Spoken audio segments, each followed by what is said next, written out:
Okay.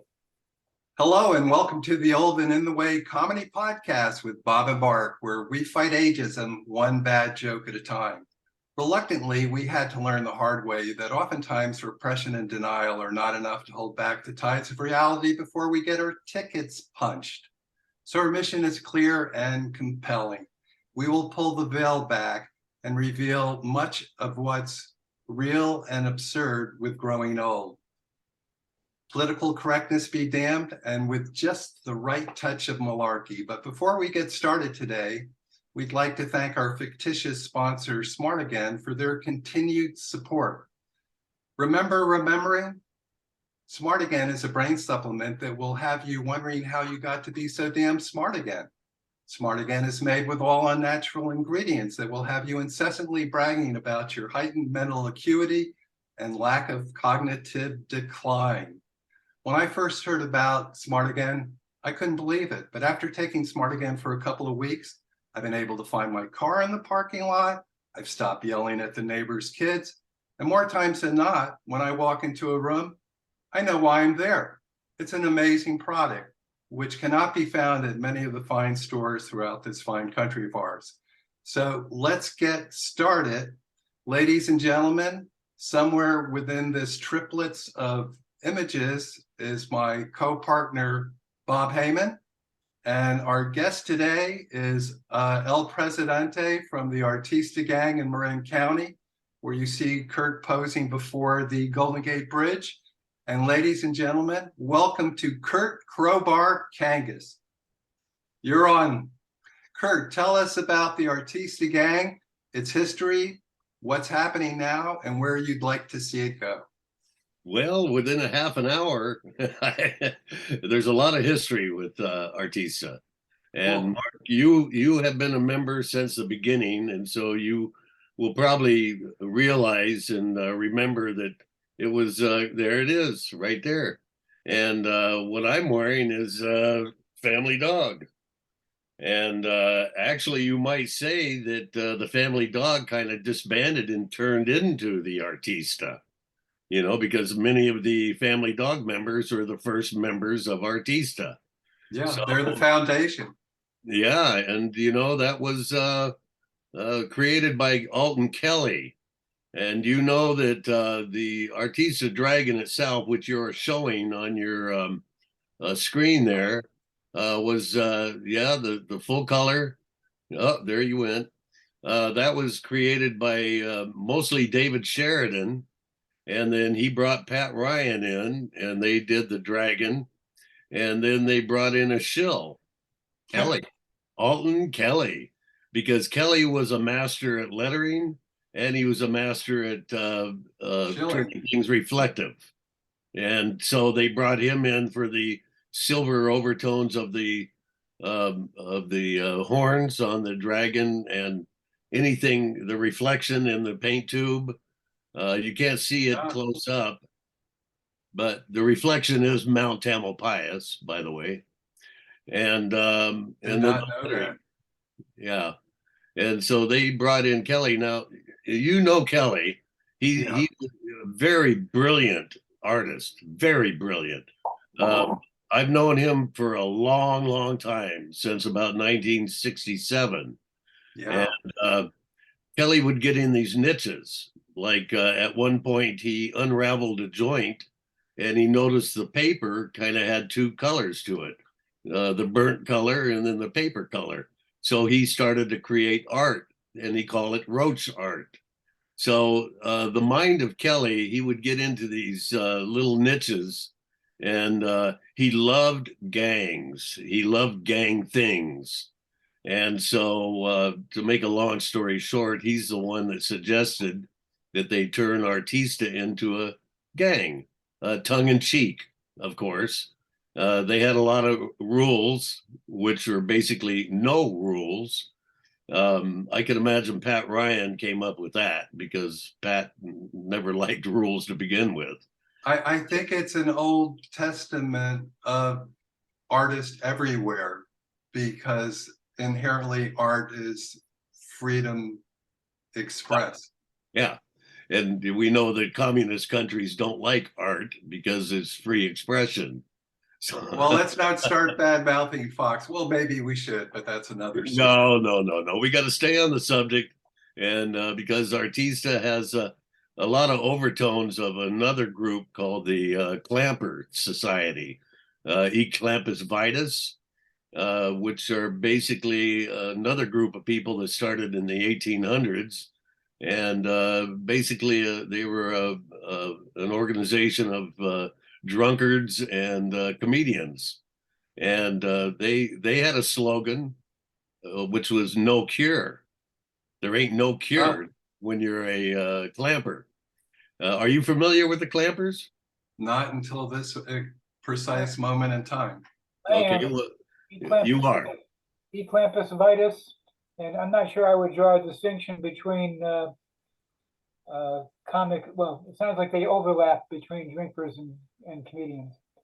Yeah, they were just fun-loving people.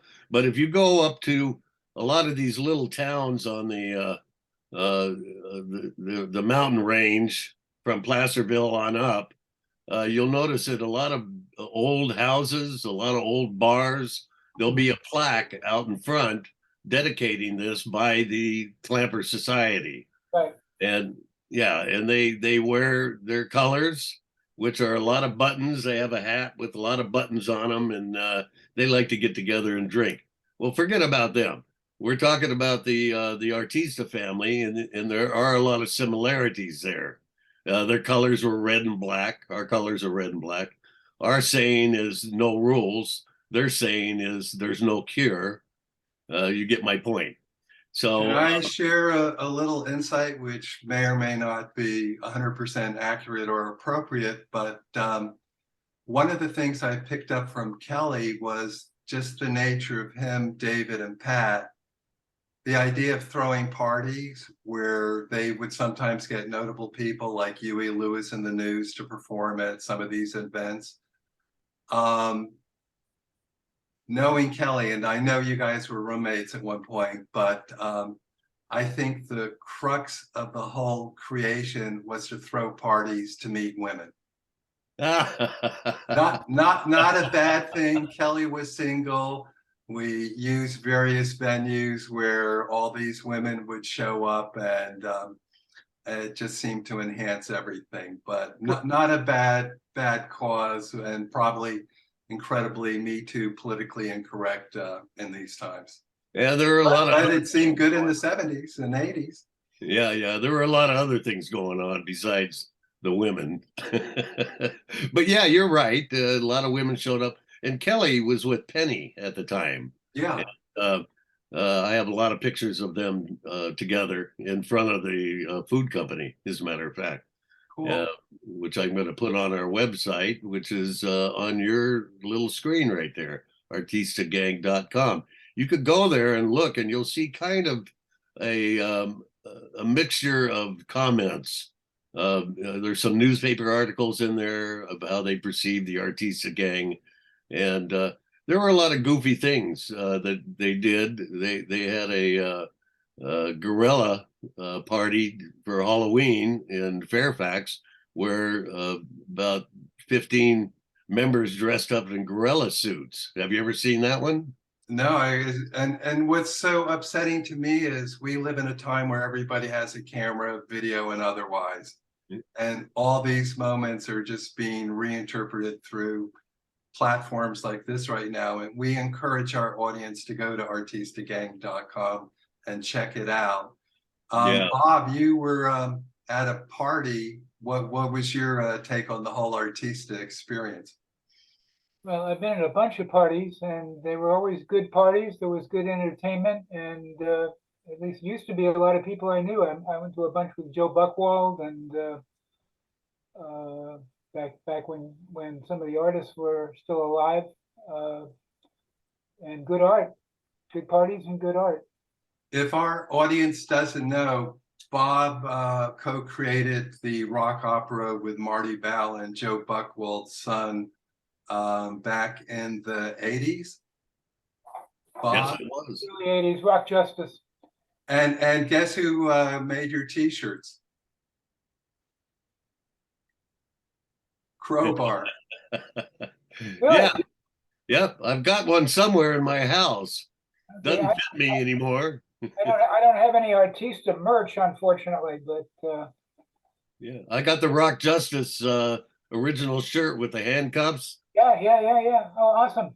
Yeah, yeah. I made those for And I've got the album and the t-shirt. I've got the album and the handcuffs, but not the shirt. yeah.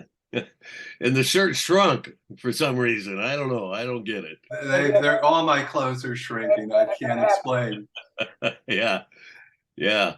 So that's quite a tag you have on you if you co-wrote Rock Justice, even though from what I understand, it never went anywhere. It I was don't written know. to be a video disc, and the Starship we recorded for RCA, who were supposed to be bringing you video discs, but to my knowledge, aside from 8-track, it's the only technology that ever flopped. Uh, So it was EMI actually signed it to be a video disc, and then only came out with the soundtrack album to a non-existent video disc. no, okay. Okay, well, let's get back to the Artista because there's Yeah. an important Yeah, fact here is that, and you're right, Artista in the beginning drew a lot of people, only because Kelley was so well connected. Yeah. Ken Kesey joined, Father Guido Sarducci, Howard Hessman. We got all the major players of the 60s generation. He even got a jacket to Marlon Brando. Oh, I'll be darned. I never knew that. It was crazy, but it's like you said, he was such a good front man. Yeah. At one point, he was just putting it out there, and for a very brief period with an Artista jacket, you could get backstage at a Dead concert until the Dead figured out this was a rabbit hole they didn't want to go down. Oh, well, bless her. That may have lasted for 1 or 2 shows, and then that's Yeah. closed. Well, Bob, you're right as far as recognizable people. There were in the beginning, it was pretty exclusive, and so when you went to a party, everybody knew everybody. But then more and more people started to join, and as they joined, then they became less recognized, Yeah. and a lot of people dropped out. A lot of people stopped coming, and plus there was a fair amount of drugs going on. And I remember, pardon me? I'm shocked to hear that. Oh yeah, I know. Yeah. Anyhow, at one point, I think the parties began in 1980, 81. There were minor parties going on, and Kelley was the energy behind most of that. And he got tired and he dropped out. And then at that point, Pat Ryan and me and Raymond Van Tassel and Rebecca Nichols, we all picked up the booking part of it and started to have it at George's, at that time, New George's in Santa Fe. That was our headquarters for a while. And our last party was in, I think, 1989. And we had the Freaky Executives play the last party. And then what happened is I moved to Maui and began the Maui Blues Association over there and worked with a lot of music. And I stayed there until 2002. Well, during that period of time, nothing was going on with Artista. And no parties, no anything. So when I came back, I approached Kelley and I said, "Hey, Kelley, we should start this up again. What do you think?" And Kelley poo-pooed it. He goes, "No, it's dead. Let it lie." So I was perfectly satisfied with that, and I backed off. And then Kelley died in about 2005, I think, somewhere around 2008 2008. in Petaluma. Yeah, I know. I've been at his house many times here. It's sad time. Anyhow, at that point, I approached Pat Ryan and I said, "What about you? You're the last man standing. Do you want to revive it?" And he said, "Yeah, let's go for it." As long as he didn't have to do anything. And I made certain promises to him that I would not use it to my benefit. This would be just keep the ball rolling, keep the music coming. And then at that point, we started to raise money, and we dedicated that money to certain needs of the Artista family. And so that's where we started. We had it at in Sonoma, and we called it a Joy Fest Artista event. And those are really cool. And so that's kind of where it's at now. And You've resurrected the monster. You're back. Now, where does the dragon go? yeah, we got hundreds and hundreds of new members. I Cool. do remember that I don't remember what year, but we had a big party at 2B1 Studios in San Francisco. That, if you guys know who Boots Houston is, I Sure. actually was there. yeah, I put out an announcement. And you showed up in a limo. You remember that? Yeah. We did the old had a trail of people go in one door and come out the other door while they're being filmed. So it looked like we had about 50, 60 people in that limousine. That was kind of cute. And anyhow, I pre-made about 100 jackets for that. Nobody has any money, and we needed to get the ball rolling here. So I went ahead and pre-made all these jackets, and then we had a big gathering there to make new members. And we did really good. And yeah, so look at that. You disappeared there, buddy. There you There's go. the jacket. Good for you. Yeah, I got a green screen. It's screwing things up. Yeah. But that is the jacket, and so that's where it's at now. And your next question is going to be, where's the future of Artista? Is that correct? Psychic. Yeah.